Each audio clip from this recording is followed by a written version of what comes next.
E aí, meu amigo e minha amiga cartoleira, como estão vocês? Aqui tá falando, Gustavo, o GSS Games na parada com vocês. E galera, tô aqui hoje, 24ª rodada do nosso queridíssimo Cartola FC, pra trazer pra vocês, galera, a escalação do nosso time principal referente a essa 24ª rodada do Cartola FC. Lembrando que esse é o nosso time definitivo com todas as modificações que a gente acredita que tenha sido necessário fazer em relação ao time que a gente escalou no começo da semana, por alguns fatores, alguns times que divulgaram escalação, por alguns jogadores não estarem mais cotados também como os prováveis. Tranquilo? Além disso, galera, eu sempre lembro pra você que ainda não é inscrito aqui no canal, parceiro, se inscreve, vem participar dessa família, canal mais completo de Cartola FC desse YouTube. Na descrição do vídeo tem o link dos nossos outros vídeos referente à rodada, onde a gente já fez análise de confrontos, a gente já fez escalações para times de valorização, entre outras coisas. Tranquilo? Então, descrição do vídeo também tem lá a nossa liga e a nossa fanpage. E agora, sem mais delongas, solta a vinheta e vamos pro vídeo.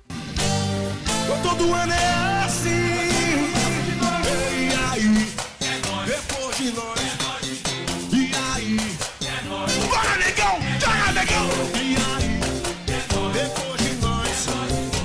Voltando aqui, galera, e como eu havia dito, o vídeo vai ser bem rapidinho. Antes de começar logo com a escalação, eu queria só dar um aviso rapidinho para todos vocês. Muita gente reclamou dizendo que era para eu voltar com os times de 100 até 150 cartoletas como eu fazia antes, e eu vou acatar o que todo mundo pediu. Nessa rodada eu tentei uma coisinha nova, colocar um time só de valorização, porque as rodadas tinham passado, a maioria do povo já não tem essa quantidade tão baixa de cartoletas. Porém, como muita gente ainda voltou a pedir, eu vou voltar na próxima rodada com os times de 100 até 150 cartoletas, tranquilo? Porém, continua aquele mesmo esquema, análises, times, confrontos e o nosso time definitivo, que é o que eu vou mostrar pra vocês agora. Esse é o que vai em campo sem nenhuma modificação, salve se porventura, galera, alguma coisa acontecer de algum jogador ser barrado e dar tempo de a gente mudar um pouco antes. Porém, galera, se isso for ocorrer também, na descrição do vídeo eu coloco a modificação que vai ocorrer, tranquilo? Então, vamos lá. Primeiramente vamos falar do goleiro, que é o Douglas Freite, goleiro do Avaí. Perspectiva muito boa do Avaí, que é o melhor time do retorno, galera. É um fator extremamente importante a gente notar que não adianta, galera, também você só pensar, porra, o Atlético é favorito. A gente também tem que olhar o desempenho do campeonato, e o Avaí vem mostrando uma forte mesma reação, tanto que ele já conseguiu sair até da zona do rebaixamento, sendo o melhor time do retorno, como eu havia dito. E muito disso também, galera, vem principalmente pelos desempenhos dos Douglas Freite, galera. Se a gente for ver, as últimas pontuações dele são muito boas. Muitas vezes a gente só lembra do Vanderlei, que tá fazendo realmente um campeonato fora de série, tanto que no nosso time principal eu até pensei em colocar o Vanderlei. Porém, galera, o Douglas também não está perdendo em quase nada pro Vanderlei, uma média muito próxima, uma média extremamente alta de 9,83. 38 defesas difíceis para apenas 13 gols sofridos, é mais do que o triplo, quase o triplo, né? Ou seja, uma proporção muito alta. 9 dos 14 jogos que ele jogou, ele conseguiu um SG, ou seja, um goleiro que tem uma perspectiva muito boa. Também temos um fator importante, que é a tendência que o Atlético vai de tentar fazer o gol, de tentar marcar esse gol. Isso também cria uma perspectiva muito boa pelo lado do Douglas de fazer a quantidade de defesas difíceis, que é o grande importante para um goleiro como ele, de um time que naturalmente se defende e acaba tendo grandes chances de fazer uma defesa difícil, porém também tem grande chance de sofrer uma quantidade grande de gols. Também, Douglas Freite. Na lateral a gente vai de Nino Paraíba e de Sid Clay, galera.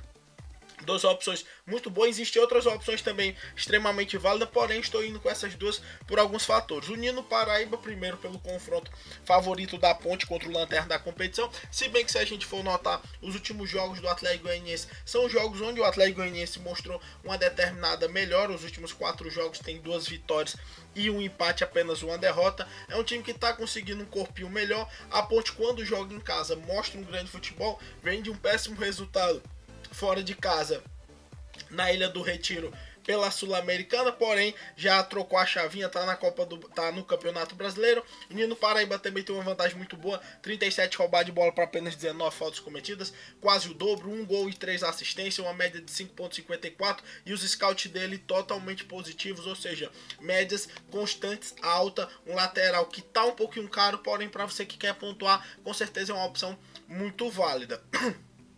Desculpa, seguindo aqui, a nossa outra opção é o Sid Clay, galera.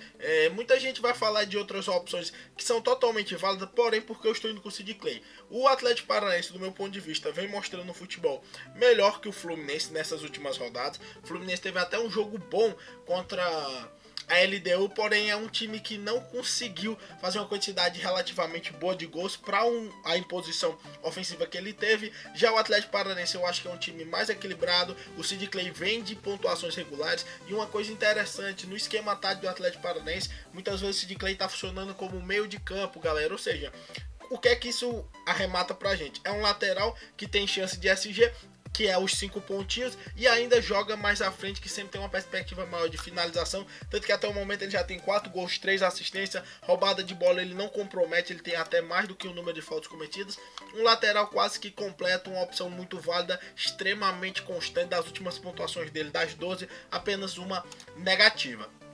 E na zaga a gente vai de Balbuena e Marlon, galera. Porque o Marlon não tem nem muito o que falar, né, galera? Muitas rodadas eu já coloquei o Marlon, até em jogos onde a Ponte nem tinha tanta chance de SG tudo, principalmente pela quantidade excelente de roubada de bola que ele tem em relação ao número de faltas cometidas. Porém, nesse jogo, além disso, galera, ele ainda tem a vantagem de a Ponte ser bem favorita contra o Atlético Goianiense e a perspectiva de SG dele ser relativamente boa. Isso significa que nós temos uma boa chance de ele fazer uma alta pontuação mesmo, visto que ele tem uma média de 4.47, isso que dos 21 jogos que ele jogou, apenas 8 ele conseguiu SG. Seguindo, a nossa outra opção que pode ser um pouco mais questionável é o Balbuena. Muita gente vai questionar, principalmente pela fase do Corinthians. Galera, tem uma opção de lateral muito boa que eu não mencionei para vocês, mas é muito boa. O Ramon do Vasco, ele deve estar em torno de uma média de 7, é uma opção extremamente válida. Eu só não estou colocando ele porque eu acho que dificilmente o Vasco não vai levar um gol do Corinthians. E por que, Gustavo, então tu tá indo com o Balbuena? Por um fator simples, o Balbuena, ele é um jogador muito regular em roubar de faltas, e eu acho que o Corinthians tem uma chance relativamente boa de conseguir um SG contra o Vasco. Eu não acredito que o Corinthians entre também um time que conseguiu no primeiro turno 80% de aproveitamento, simplesmente esquece como se joga futebol, começa a perder todo mundo, tanto que até nos jogos dele, eu até vi um jogo bom. Quem viu o jogo contra o Racing, o Corinthians jogou bem, o primeiro tempo, do segundo que caiu um pouco fisicamente, e se você também for ver, salve o jogo contra o Vitória e o jogo realmente contra a Chapecoense, que eu achei que o Corinthians foi um pouco abaixo da média, os outros jogos foram jogos totalmente normal, tanto que até contra o Santos era um clássico, tudo mais ou menos pode acontecer. E o Balbuena, além de ser um jogador que tem uma perspectiva boa de SG pelo próprio time do Corinthians, é um jogador que tem uma quantidade de 4 vezes o número de roubada de bola em relação ao número de faltas cometidas, quase 4, uma perspectiva simplesmente excelente para fazer uma boa pontuação, média de 6.36 até o momento do Balbi. Vamos agora pro nosso meio de campo. Desculpa aqui, galera, que minha garganta tá um pouco irritada, por isso que eu tô tendo essas tosse. Vamos seguindo aqui voado, né, galera, que eu prometi que ia ser curto, eu acho que eu já estou me alongando muito. Então, vamos lá, Thiago Neves, né, galera, não tem nem muito o que questionar. Cruzeiro vem uma melhora significativa na competição, inclusive por causa dos bons resultados na Copa do Brasil, pegando o Bahia, que é um time meio trocação, né, galera. O Bahia é um time que relativamente tá sempre ali na beira do rebaixamento, é um time que sofre até uma quantidade razoável de gols, já sofreu 31 até agora, é mediana ali, não é tão ruim como aquela turma de Chapecoense, Atlético Goianiense, São Paulo, porém é uma defesa fraca, mas já fez 30 gols, ou seja, é um ataque muito efetivo, ou seja, é uma trocação muito viril entre Cruzeiro e Bahia. Isso favorece bastante um jogador como Thiago Neves, que é um jogador que tem um scout muito positivo, é um dos meio-campistas que mais gol tem até agora no campeonato, 6 até o momento, roubada de bola ele tem equilíbrio em relação ao número de faltas cometidas, isso para um meio-campista ofensivo é um fator muito importante, ou seja, uma bela opção sem sombra de dúvidas. Seguindo aqui, vamos para o Rodriguinho. Corinthians pegando o Vasco, como eu disse, eu acho que o Corinthians tem um leve favoritismo para esse confronto, apesar das má fase que o Corinthians vem vivendo. E por que eu estou indo com o Rodriguinho especificamente, galera? Porque apesar da má fase do Corinthians, o Rodriguinho ainda conseguiu fazer algumas boas pontuações, mesmo com os resultados adversos, conseguiu ainda positivar, já tem 3 gols, 3 assistências, é o jogador mais não é o mais técnico, mas ele é o que mais faz rotação ali do ponto de vista ofensivo do Corinthians, mais até do que o Jadson, que na teoria seria o grande jogador para fazer isso, ou seja, uma opção relativamente boa para essa rodada, sem sombra de dúvidas. E para finalizar, a gente vai colocar o Ilharão, galera, que é um jogador que muita gente não está levando tanto a sério, porém vem subindo bastante seu rendimento, tanto que as últimas pontuações do Ilharão são bem constantes. Vai jogar contra o Sport, que vem numa campanha muito ruim. Teve ainda uma salvaçãozinha, que foi o jogo na Sul-Americana, onde conseguiu uma vitória, mas tirando isso, no Brasileirão tá terrível. E porque eu tô indo com o Arão, é aquele volante um pouco mais... como eu poderia dizer, que tem mais saída do time do Flamengo. Muitas vezes ele funciona até como um falso 9, falso 9 não, um ponta de lança, tipo o Paulinho, como o Paulinho faz na seleção. Isso propicia ele fazer gol de cabeça, arremate de fora da área, o número de roubado de bola dele é muito bom em relação ao número de faltas cometidas, e as últimas pontuações dele são inegavelmente boas, pegando um esporte extremamente fragilizado, como eu havia dito. E para finalizar a nossa trinca de ataque, primeiramente eu vou colocar o Luca. Galera, eu nem tô tão confiante no Luca, pra ser honesto, tanto que as últimas pontuações do Luca na verdade são decepcionantes. Agora, Gustavo, por que tu vai com o Luca? Só por um fator, porque assim, a chance de o Luca mitar nessa partida, na teoria, é muito grande. É muito grande mesmo. A Ponte é muito favorita contra o Atlético Goianiense, principalmente porque está jogando no Moisés Lucarelli. O Luca não vem numa boa fase, porém, por que eu vou colocar o Luca? Porque eu me conheço. Se eu não colocar o Luca e o Luca mitar, eu vou ficar muito puto, porque a maioria do povo vai colocar o Luca, e eu acredito que ele ainda é uma opção totalmente válida. Eu não tô tão confiante nele, principalmente para essas últimas rodadas, porém, naturalmente, ele é uma opção muito válida. É um dos artilheiros da competição, dentre os maiores artilheiros, tá ali no terceiro, e vai pegar nada mais, nada menos do que a segunda, ou já voltou a ser a pior, junto com a Chapecoense, 37 gols sofridos, ou seja, pior defesa contra o terceiro maior artilheiro, sobrenome de gols. Então vou ir com o Luca, apesar de não estar tão confiante. Eu poderia dizer outras opções que eu acredito que até tenha mais chance que ele, como quem sabe Guerreiro, tem também pelo lado do Corinthians o próprio jogo, que muita gente não gosta, mas é uma opção válida. Porém, eu tô indo de Luca, vou ir também com o Everton, como vocês podem ver. O Grêmio vai com um time alternativo, mas apesar de os times alternativos do Grêmio serem times bem fracos, galera, a maioria dos jogos onde o Grêmio vai com o time reserva, ele não vai tão bem. Nós estamos falando do melhor ataque da competição.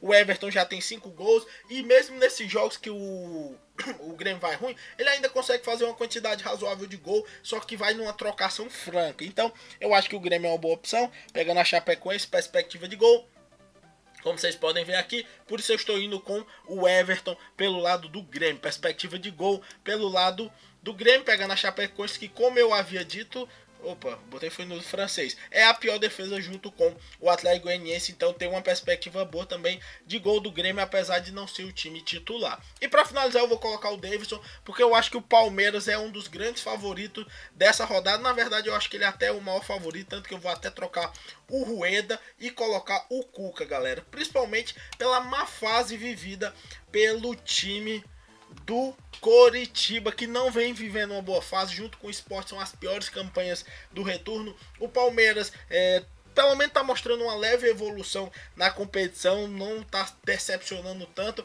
e o Davidson foi uma dessas grandes peças, 3 gols e 2 assistências até o momento em 8 jogos jogados pelo Palmeiras. Então, com certeza, uma opção válida para essa rodada também. Técnico Cuca, como eu havia dito, eu acho que o Palmeiras é favorito para esse confronto. No campinho, galera, o nosso time ficou Luca, Davidson e Everton, Rodriguinho, Willian e Thiago Neves no meio de campo, Nino Paraíba e Sid Clay na lateral, Balbuena e Marlon na zaga, Douglas Freite no gol e Cuca como técnico. Eu sempre lembro pra você, galera, que assistiu o vídeo até aqui, não papou com like, não é inscrito no canal, parceiro, se inscreve, vem participar dessa família. Um abraço a todos, rumo à mitagem e valeu!